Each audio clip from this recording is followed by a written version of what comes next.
BodyBags, where horror lies.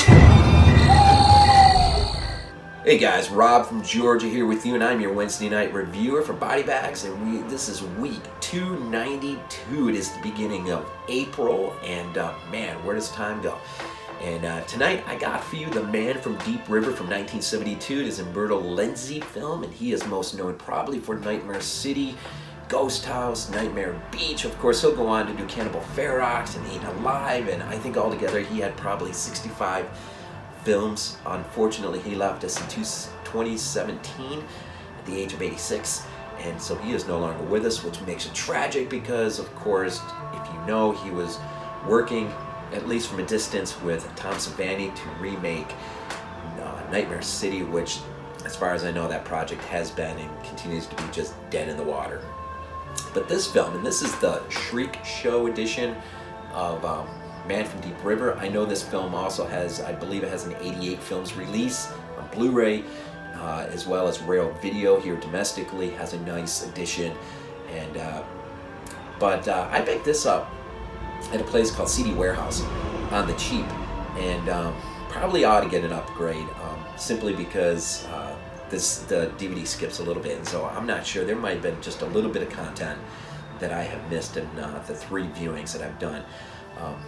But The Man from Deep River, this is an interesting film, and quite frankly, a quite compelling character piece. Lenzi refers to it as an anthropological fictional piece. This has a lot more to do with other things than cannibalism, and that takes a real side note.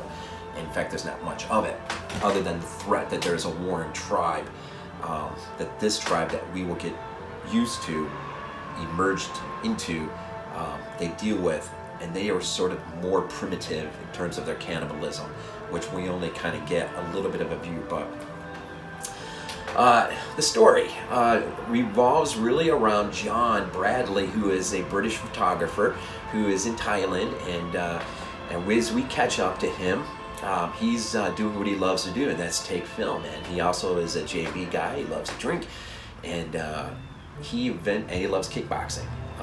If that exactly is the right term to use for the sport where he is engaged in viewing. He's there with a girlfriend or dates somebody, and he's not interested in her at all, and she's just kind of like, can we just get out of here? And he's like, I'm into this. And so she gets up and leaves. Well, a little bit later on, we're at a bar with John, and this guy who had witnessed it's not really an altercation, but a very minor argument between the two. For some reason, he takes something personal or some interest in John, and so he basically confronts him in this bar, and it turns into a fight in which John is able to take his knife away from him or turn it on him in self-defense, and he ends up killing this guy, which sends John fleeing the scene as quick as he can, because, and we'll get into this in a minute, but he's fearful of what will happen to him.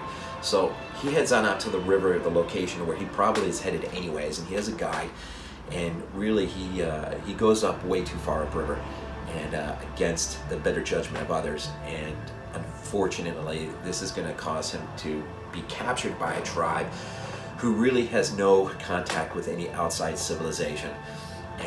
But really, from their point on, it becomes a character piece of how his character will change from initially how we meet him towards the end of the film, and he will go through a huge amount of change, which makes it a very compelling film. And it's a civilizational film in terms of studying contrast between what we occasionally, or we might just expect in our way of life, and the way of life that is lived in other places in the world. And so it's probably good for the story, because I'll kind of pick up more on it as we go, but I don't want to spend a whole lot of time other than I'm just going to kind of pick on a few things that I thought was really interesting in terms of what Lenzi's approach was and what he was trying to do. And the first thing is, initially, of course, I mentioned it, this act of self-defense that John will engage in, and he's fearful, of course, of what civilization might do to him in terms of punishment and penalty, I believe. So he, takes off. Well, later on in the film, he's going to be put in a very similar situation with another individual, but this guy is like the suitor to the chief's daughter, who has already taken interest in John, which is an interesting part of the story. But in how their tribal things work, once you're suited, you're suited. I mean, that's it. In self-defense, though, John ultimately ends up killing this guy. His name's Karen, and which frees up Maria, who is the chief's daughter, Luana, who then, she takes a real interest. But there is certain ways of going about these types of things from a tribal perspective. But this idea of here is a man who is put into two different situations of an act of self-defense, and yet his fear of what one civilization may do ends up being rewarded by another. And this will be a large step into this tribe actually taking him in, which is very interesting. The other is, in his initial capture by the tribe, which is pretty interesting, he of course has got his wetsuit on and his flippers, and the tribe initially sees him as a fishman. And so therefore immediately, not only is he a curiosity because he's a white man, but he's also looks like a fish in a sense. And so he holds value to them in a sense that he may be able to offer them something or be able to do things for them in terms of food from the river and whatnot, I guess. A lot of this stuff isn't really that explained. It's just you gotta kind of think about it. And so there's another interesting contrast of just how one society perceives another and what another really is.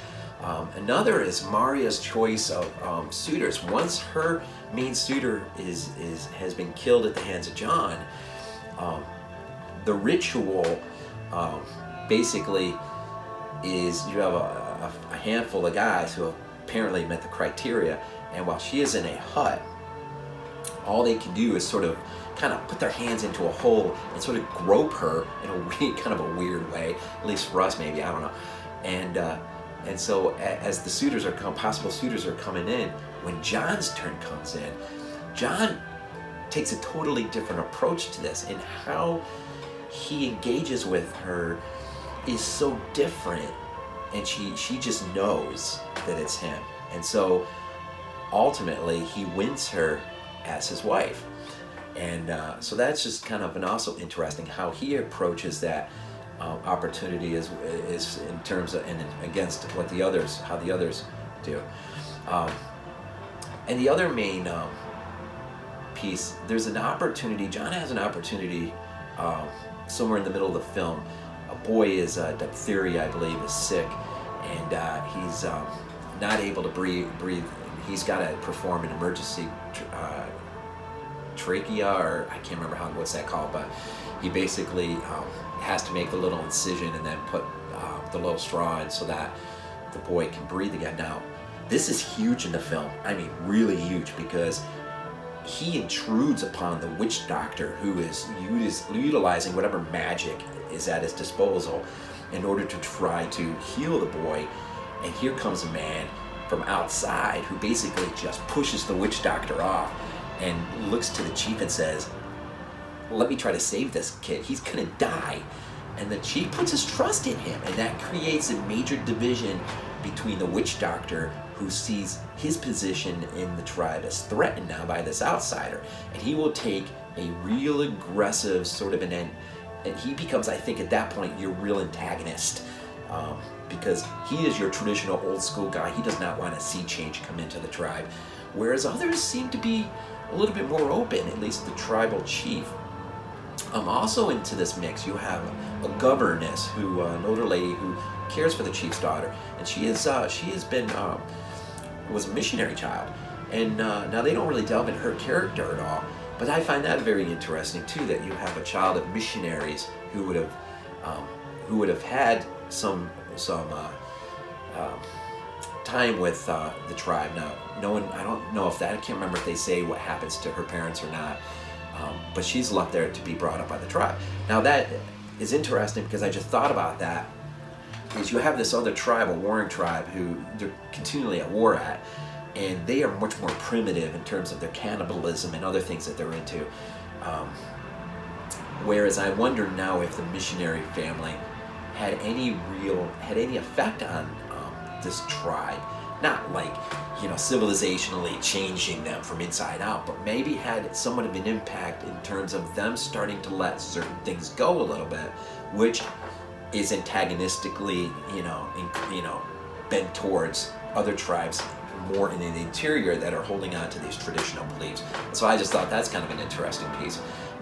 But all in all, it's really, like I think Lenzi said, an anthropological study in civilizations, and quite frankly, this movie demands more than one viewing. I mean, if you really want to understand what Lenzi's up to, you really gotta see it a few times and really kind of get it. Now, it is rated R for quite a bit of nudity, and the violence that does occur is can be a little stomach turning. But the thing that really turns your stomach, I think, is the animal violence, which a lot of the cannibal films in the early period of the late 70s, early 80s are well known for, and that gets them into the video nasties list and these things. And so that's so it is.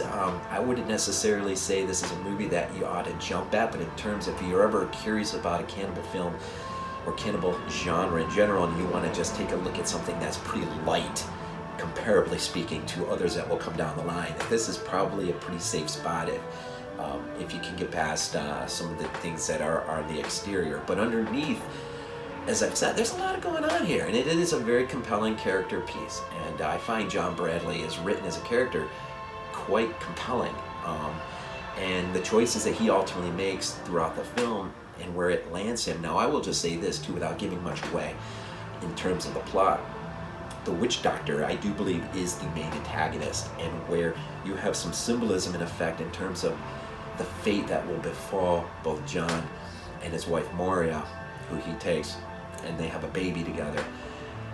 And perhaps the meddling of the witch doctor, I think there's more there going on than the film really goes into. And it's kind of funny because the witch doctor's ultimate fate in this film almost lends credibility to that fact that he's really up to no good.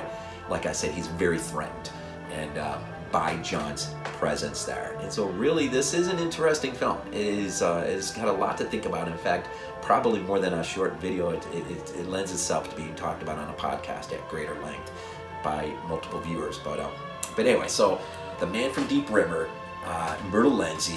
And I'm going to start this little trek and see where it lands me in the weeks to come. And so I hope that you'll watch and consider some of the things I say. And if you've never seen it, take a check, or at least check it out. And yeah, Umberto Lenzi, The Man from Deep River. So enjoy the rest of your week as it unfolds before you in the weeks to come. And as always, we always end off by just saying, go Bills.